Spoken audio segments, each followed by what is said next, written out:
Bienvenue de ma part. Si vous ne me connaissez pas, je m'appelle Adrien. Je suis l'un des pasteurs assistants ici.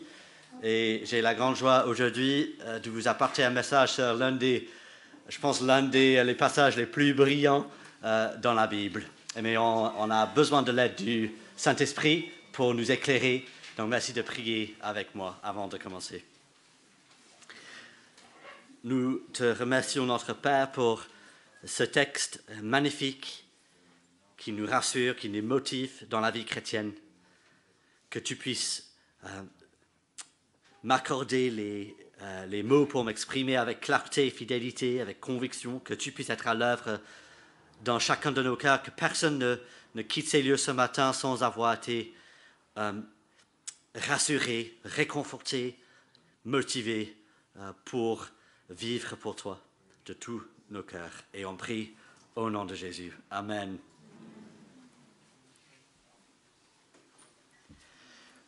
Il était une fois, dans un pays lointain, un bon roi et un orphelin rebelle. L'orphelin, un garçon de 12 ans, détestait le roi. C'est vrai que parfois il essayait de suivre les lois du pays et il n'hésitait pas à réclamer une récompense pour ses efforts. Mais ses efforts étaient superficiels quand même, car il déshonorait le nom du roi. Il s'opposait à ses projets et se donnait à toutes sortes d'activités criminelles. Et un jour, l'orphelin a fini en prison, condamné à mort, s'il ne pouvait pas payer pour les dégâts qu'il avait faits. Puis, au grand étonnement de l'orphelin, le roi a offert à payer le prix lui-même, de le faire sortir de la prison, de l'adopter comme son propre fils, pour qu'il puisse commencer une nouvelle vie. Bouleversé, l'orphelin a accepté l'offre. Dans un coup, il a échangé la prison pour le palais, des vêtements ruinés pour des vêtements royaux, la peur pour la paix, l'inimitié pour l'amitié. Mais parfois, il se réveille la nuit, le cœur troublé. Est-ce que le roi avait vraiment payé le prix pour ses crimes? Il regarde ses robes, ses habits royaux. Je ne mérite pas d'être habillé ainsi. Et si je suis en période de probation, je veux honorer mon papa maintenant, mais j'ai du mal à respecter ses lois. Et s'il décide que j'ai eu ma dernière chance et il me chasse du palais. Pire, par moments, l'ancien esprit de rébellion monte dans son cœur. Parfois, il sort du palais la nuit pour aller rejoindre son ancien camp dans les rues. Ça sent si bien.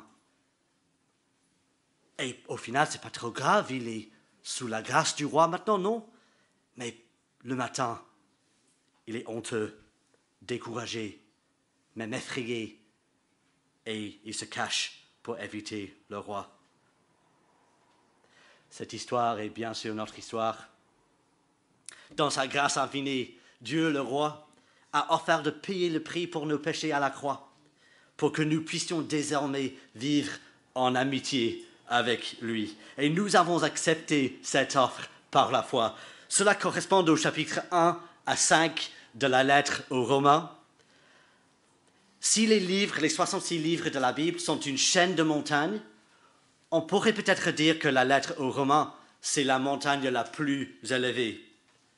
Et dans le chapitre 5, on est arrivé à un sommet d'assurance grâce à l'œuvre de Jésus. Mais il y a un problème. Le péché subsiste dans la vie chrétienne. Et comme dans le prince dans l'histoire, ça risque de miner notre assurance. Est-ce possible d'entretenir une bonne relation avec Dieu? Est-ce possible de faire face à notre péché? Après être monté jusqu'au sommet, est-ce qu'on va au final tomber dans un gouffre? En fait, nous avons vu qu'il y a 2 gouffres. Dans le chapitre 6, c'est le laxisme, le danger de se laisser dominer par le péché. Dans le chapitre 7, c'était le légalisme, le danger d'essayer de vaincre le péché par les règles. Et les deux mentalités risquent de miner notre assurance, même de nous entraîner sur le chemin de la mort. Et on marche sur une arête entre les deux gouffres.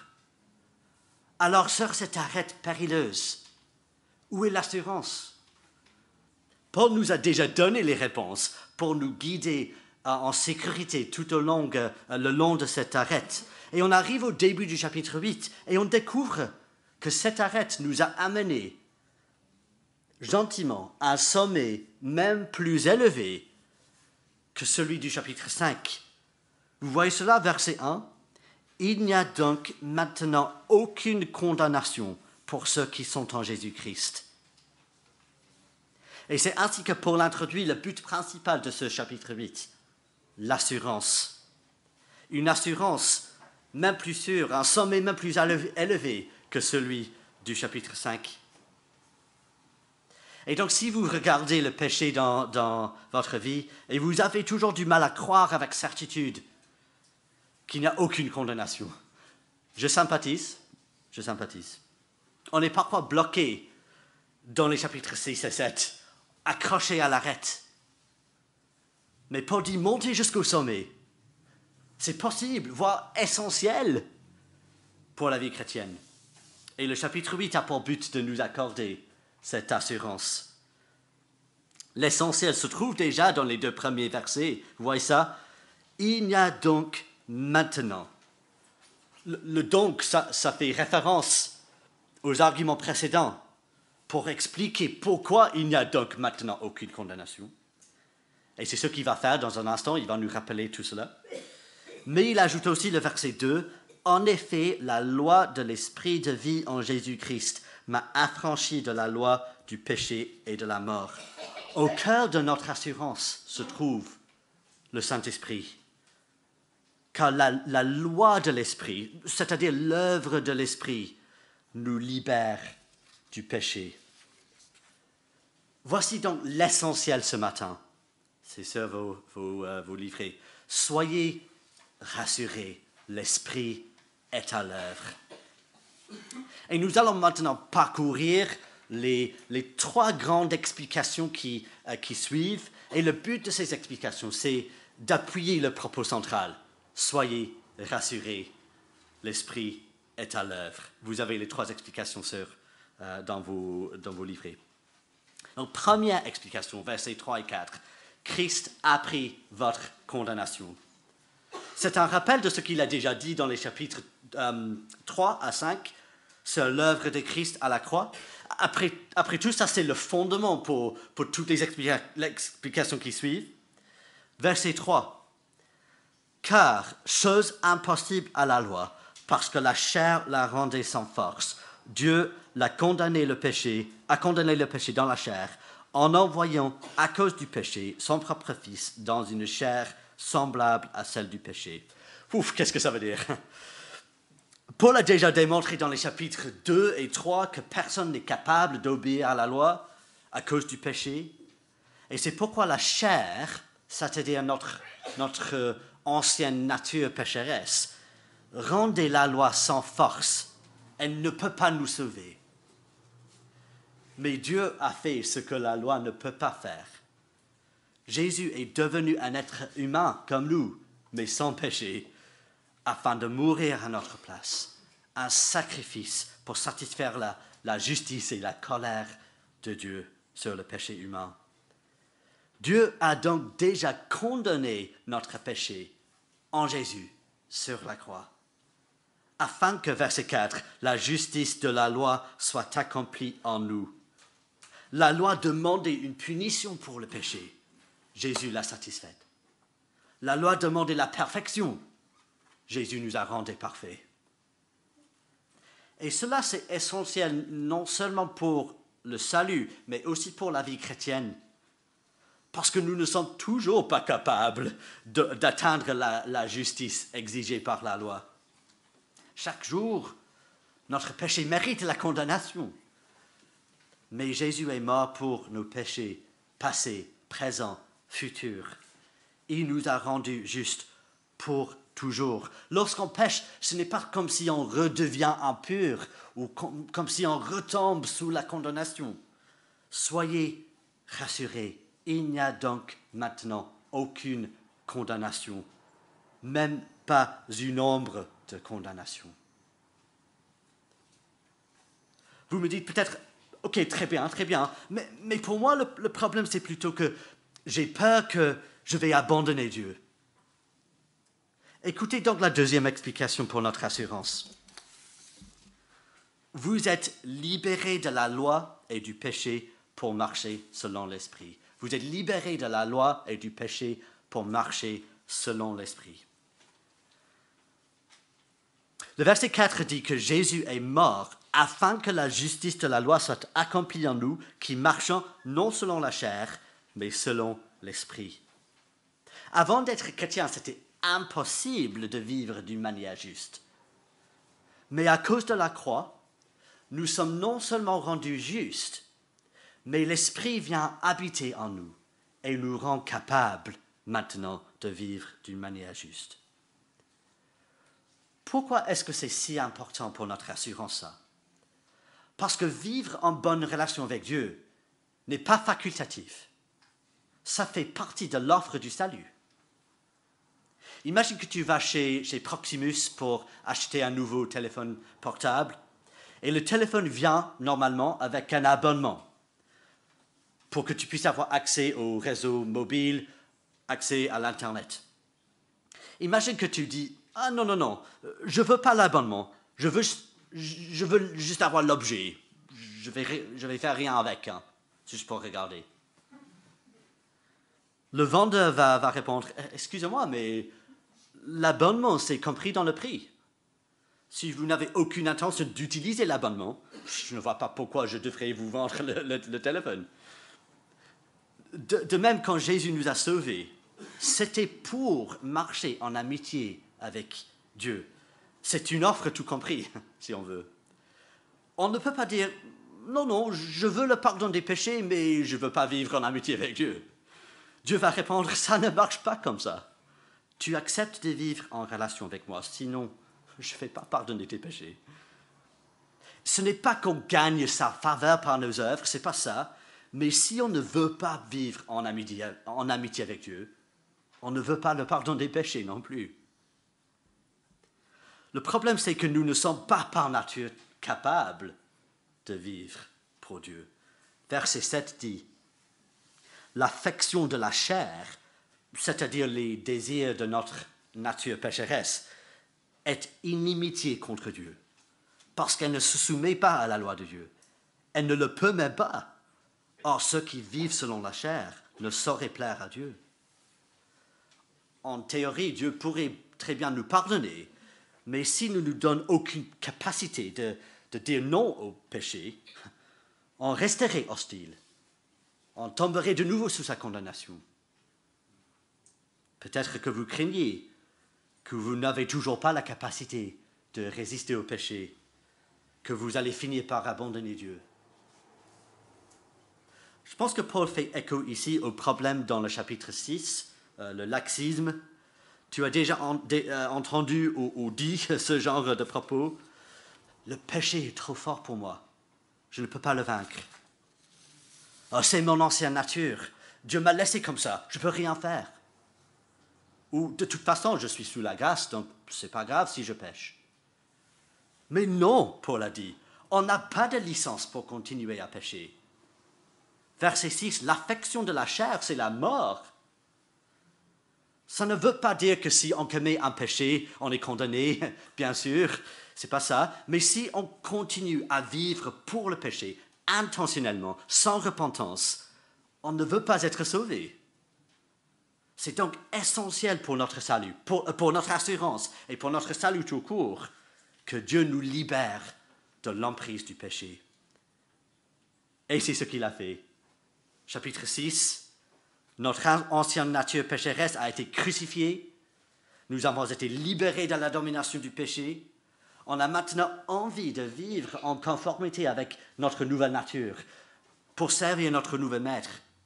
Et le chapitre 8 va plus loin. Nous avons l'Esprit. verset 5. Ceux qui vivent selon l'Esprit s'affectionnent aux choses de l'Esprit. L'Esprit nous donne un nouveau désir de vivre pour Dieu. Pas parfaitement, bien sûr, mais la direction globale de nos vies a changé. Nous ne marchons plus sous la domination du péché, mais sous la direction de l'Esprit. Paul fait aussi écho au problème dans le chapitre 7, le légalisme.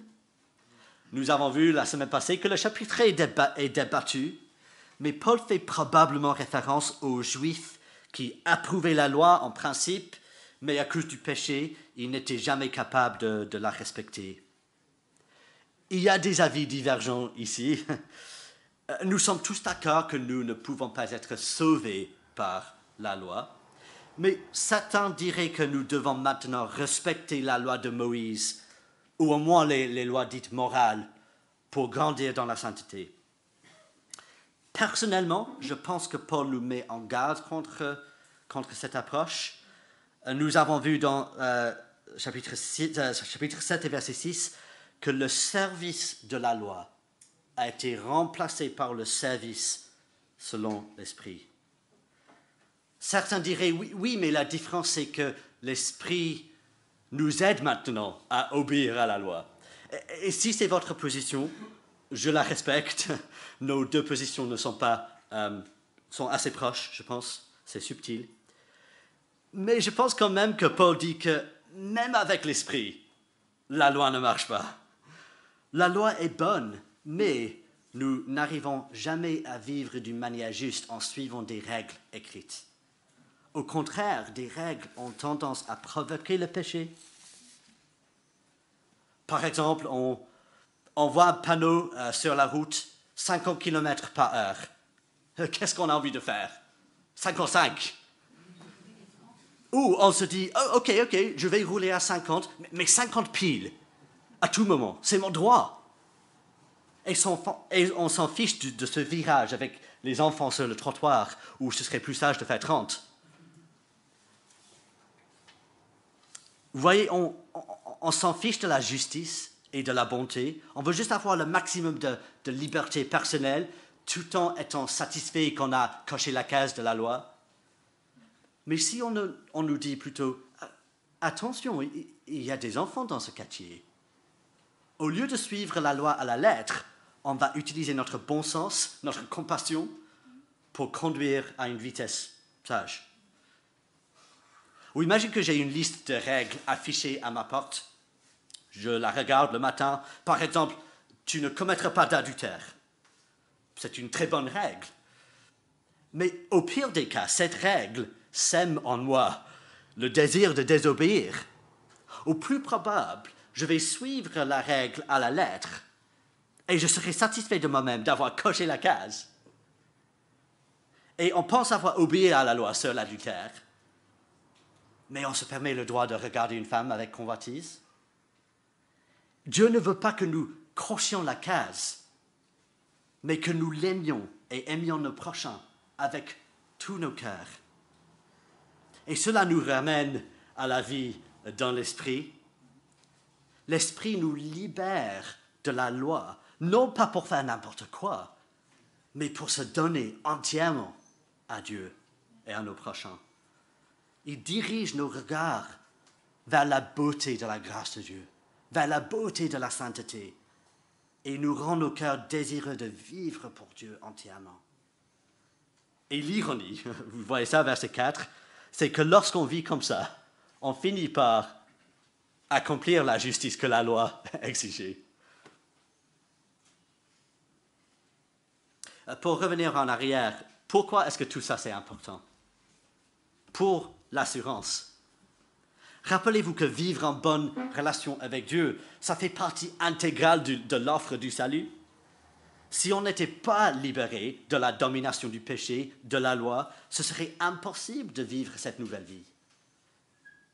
Mais Dieu nous a donné la capacité de vivre en bonne relation avec lui. Nous n'allons pas abandonner Dieu d'une manière définitive. Il n'y a donc maintenant aucune condamnation. Soyez rassurés, l'Esprit est à l'œuvre. Paul martèle cette assurance dans le verset 9. Il dit, pour vous, vous ne vivez pas selon la chair, mais selon l'Esprit, si du moins l'Esprit de Dieu habite en vous. Si quelqu'un n'a pas l'Esprit de Christ, il ne lui appartient pas. Son but ici je ne pense pas que c'est de nous faire peur, mais plutôt de nous rassurer. Tout être humain, depuis le moment de sa naissance, on respire. Et je vois très bien que vous respirez ce matin, je pense. C'est un signe sûr que vous êtes né, vous êtes vivant maintenant. De même, tout chrétien est habité par l'Esprit, le souffle de Dieu, depuis le moment de sa conversion. Il n'y a pas de deuxième baptême où on reçoit l'Esprit. Si tu essaies de vivre selon l'Esprit, pas parfaitement bien sûr, mais la direction générale de sa vie, c'est un signe sûr que l'Esprit habite en toi, que tu es né de nouveau, que tu appartiens à Christ. C'est parfois difficile à vivre selon l'Esprit, bien sûr. Notre ancienne nature a été crucifiée avec Christ, mais les anciens désirs, les anciennes habitudes persistent dans nos corps mortels, verset 10. Mais l'Esprit est à l'œuvre en nous pour nous aider à vivre conformément à notre nouvelle vie spirituelle. Si toi qui étais autrefois spirituellement mort, toi qui es toujours dans ce corps mortel avec ses anciens désirs pécheurs, si tu essaies quand même de vivre pour Dieu, c'est un miracle. L'Esprit t'a donné une nouvelle vie spirituelle. Et soyez rassurés, l'Esprit est à l'œuvre. Avec cette assurance vient aussi une exhortation, bien sûr. Verset 13, « Si vous vivez selon la chair, vous mourrez, mais si par l'Esprit vous faites mourir les actions du corps, vous vivrez. » Il ne veut pas dire que si on commet un péché, c'est fini. Au contraire, il nous a déjà rassuré que Jésus a pris notre condamnation et nous ne devons pas avoir peur si on commet un péché. Mais, comme nous avons vu, vivre en bonne relation avec Dieu, ça fait partie intégrale de l'offre du salut. Et si je me détourne donc de Dieu d'une manière définitive, oui, je serai perdu. C'est pourquoi il faut prendre tout péché au sérieux, même les petits. Chaque péché est un pas sur le chemin qui mène dans la direction de la mort. Oui, ok, un pas dans cette direction ne va pas me tuer, mais si on sait que c'est le chemin de la mort, pourquoi est-ce qu'on mettrait même un seul pas sur ce chemin? Après tout, un pas pourrait mener à un deuxième pas, un troisième pas. C'est pour ça que nous devons tuer le péché avant qu'il ne nous tue. Nous devons lutter. Et c'est dur car les anciens désirs sont forts, mais l'assurance est toujours à l'ordre du jour ici. Rappelons-nous, nous avons l'Esprit avec nous. Nous allons remporter la victoire. Nous n'allons pas pouvoir nous débarrasser de tous nos péchés dans cette vie, bien sûr, on ne vit pas dans le triomphalisme. Il y aura des hauts et des bas, des victoires et des échecs. Mais de petit à petit, avec l'aide de l'Esprit, on va avancer sur ce chemin, le chemin qui mène à la vie, non celui qui mène à la mort. Il n'y a donc maintenant aucune condamnation. Soyez rassurés, l'Esprit est à l'œuvre. Il reste encore une explication pour notre assurance. Vous êtes fils et héritiers de Dieu. Vous êtes fils et héritiers de Dieu. Je dis que le début du chapitre est comme le sommet, un nouveau sommet sur la montagne. C'est possible que les versets 14 à 17 soient un sommet encore plus élevé, peut-être même le sommet de toute la lettre, peut-être même le sommet de toute la Bible. Je ne sais pas, mais c'est magnifique en tout cas. Verset 14. Nous sommes fils de Dieu. Paul a déjà dit que parce que Jésus nous a justifiés, nous sommes réconciliés avec Dieu. Depuis notre conversion, pour toujours, on vit en amitié avec Dieu. Mais il y a une vérité même plus époustouflante ici. Nous sommes ses enfants adoptés. L'adoption, je ne sais pas si vous avez déjà pensé à l'adoption, mais c'est un événement légal vraiment remarquable. Ma belle-sœur était adoptée en tant qu'enfant. La famille qui l'a adoptée avait déjà un fils naturel, biologique, mais elle a été accordée le même statut que son frère, le même privilège, le même amour, la même sécurité. Du point de vue légal, elle est exactement comme son frère. Aucune différence entre l'enfant naturel et l'enfant adopté. Ça, c'est nous. Dieu a déjà un fils naturel, hein? Et Jésus reste supérieur à nous dans sa divinité, bien sûr, mais Dieu nous a accordé les mêmes privilèges, le même amour, la même sécurité que son propre fils. Et verset 17, le même héritage que Jésus. Et c'est pourquoi Paul nous appelle fils au lieu d'enfant. C'est pas sexiste, ça. C'était le fils aîné qui gagnait l'héritage. C'est son fils, Jésus, qui gagnait l'héritage. Mais nous tous, hommes ou femmes, nous sommes des fils, des héritiers. Un jour vient dans le nouveau monde que Dieu va créer, où nous serons glorifiés avec Jésus, où Dieu déversera sur nous toute bénédiction imaginable, spirituelle et matérielle. Et avant tout, le glorieux privilège d'être accueillis dans la présence de notre Père pour toujours, assis à table avec son Fils, ses enfants chéris, pour toujours. Et si Paul nous dit cela, c'est encore une fois pour notre assurance. Verset 15, nous n'avons pas le statut de simples serviteurs qui ont peur d'être virés s'ils n'accomplissent pas leur travail. Non, nous sommes ses enfants. Un enfant, dans une famille heureuse en tout cas, ne craint pas qu'il va être mis dehors lorsqu'il fait des bêtises. Il va peut-être être discipliné pour corriger son comportement, mais il ne va pas être chassé. Il a toujours une relation privilégiée, l'amour de ses parents, la sécurité. Il ne va pas perdre son héritage non plus. C'est comme ça maintenant entre nous et notre Père céleste. Et vous avez remarqué aussi que l'adoption ici est fortement reliée à l'œuvre de l'Esprit.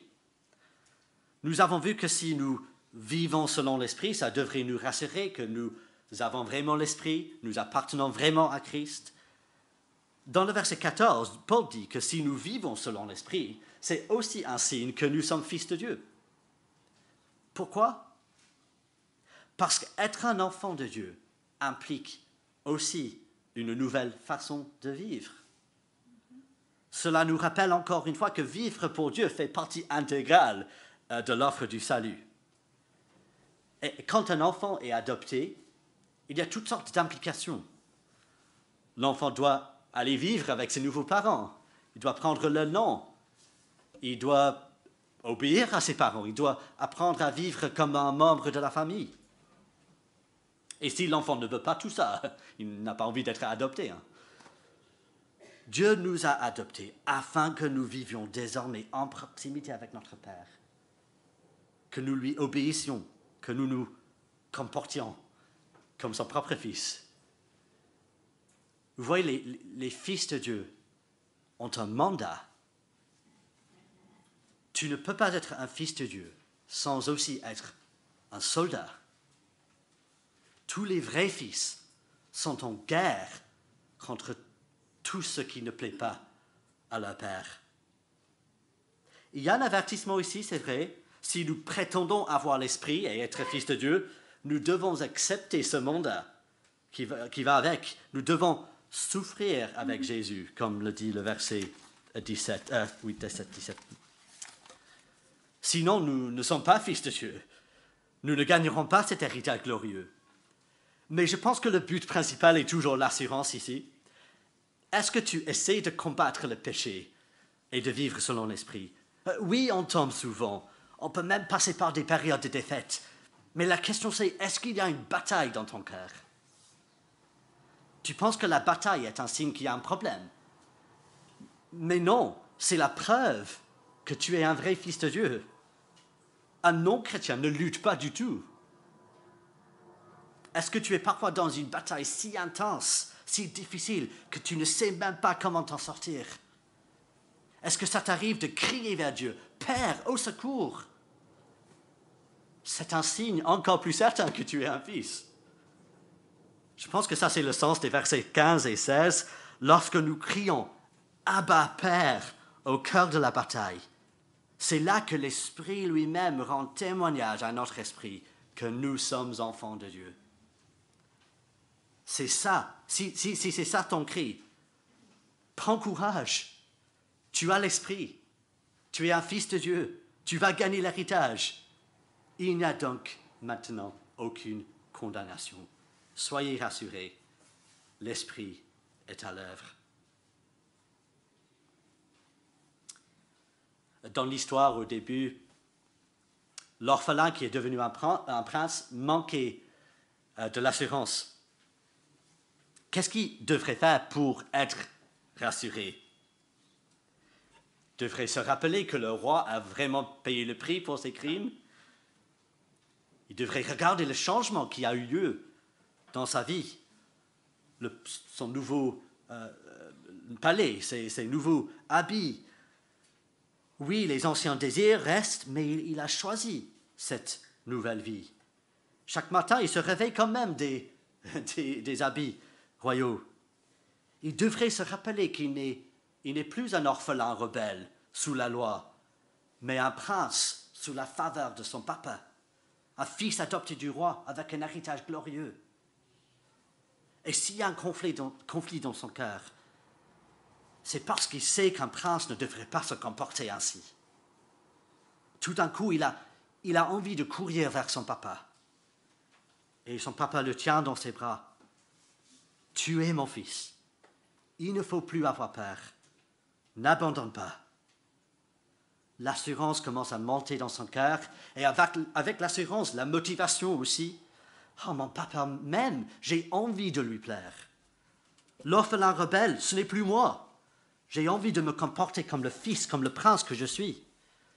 Essayez de suivre les règles, j'en ai marre. Je veux donner mon cœur à mon papa. J'ai un héritage glorieux. Pourquoi est-ce que je voudrais retourner à mon ancienne vie? Vous voyez comment ça marche? Et qu'est-ce qui risque de miner ton assurance? Lors de notre journée d'église hier, on était dans le sujet du mariage. Si ce n'est pas une lutte pour toi, tu peux imaginer les luttes que tu as dans ta vie, mais je prends un exemple du mariage. Tu es découragé, tu n'arrives pas à maîtriser ta langue lors des disputes avec ta femme ou ton mari. Parfois, tu as du mal à t'empêcher d'aller regarder certains sites web qui ne sont pas appropriés. Et parfois, tu es momentanément satisfait parce que tu as fait le nécessaire, tu as acheté un bouquet de fleurs pour sa femme lors de son anniversaire, bravo moi. Mais ça ne semble rien changer, car elle se plaint toujours que tu ne passes pas assez de temps avec elle. Tu te sens coupable devant Dieu, rien ne semble marcher. Concrètement, que faire pour être plus rassuré et plus motivé? D'abord, regarde à Jésus qui a pris la condamnation pour tous tes péchés, passés, présents, futurs. Puis regarde le changement qui a eu lieu dans ta vie. Oui, les anciens désirs sont forts, mais tu as choisi Jésus. Tu l'aimes, tu luttes quand même pour te revêtir des nouvelles habitudes. Rappelle-toi que l'Esprit est en toi, il lutte avec toi. Rappelle-toi aussi que qui tu es, ton ancienne nature a été crucifiée. Tu n'es plus sous le péché, sous la loi, mais tu es sous la grâce. Tu as un nouveau maître. Tu es son fils bien-aimé et un héritage glorieux. t'attend. Et cours vers Dieu. Crie, Abba, Père, au secours. L'assurance commence à monter. Et avec l'assurance, la motivation. Oh, mon Père m'aime. J'ai envie de lui plaire. Ce n'est plus moi, l'homme qui est dur avec sa femme. L'homme qui regarde la pornographie. C'est plus moi. Il a été crucifié. Moi, j'ai envie de me comporter comme le fils royal que je suis. Je dois tuer le péché. Je vais me taire avant que ma langue dise quelque chose que je vais regretter. Je vais installer un logiciel sur mon téléphone pour que je ne regarde pas ces sites web. Je vais tuer le péché. Et essayer de cocher les cases avec un bouquet de fleurs. J'en ai marre. Je veux donner mon cœur, ma vie à Dieu et à ma femme. Je suis en route pour le ciel après tout. Pourquoi est-ce que je voudrais retourner à mon ancienne vie? Mes amis, dans tout cela, c'est l'Esprit à l'œuvre. Soyez rassurés et soyez motivés.